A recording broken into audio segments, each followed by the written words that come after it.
Learn English with practice. Welcome to all. You are a student.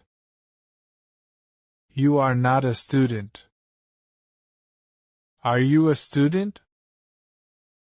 Are not you a student? What are you a student for? What are not you a student for?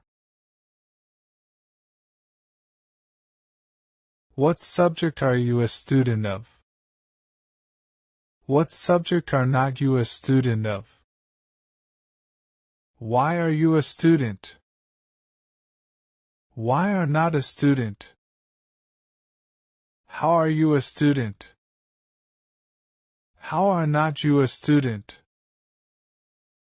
Who is student? Who is not a student? Who are student? Who are not student?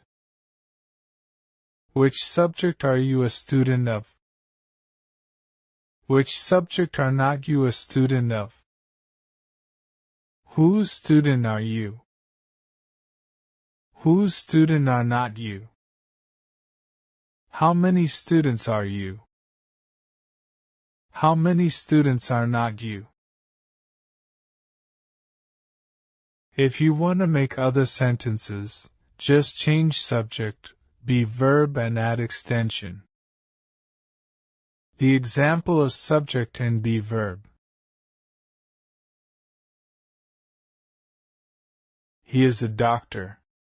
They are not doctor. How many number of students are you?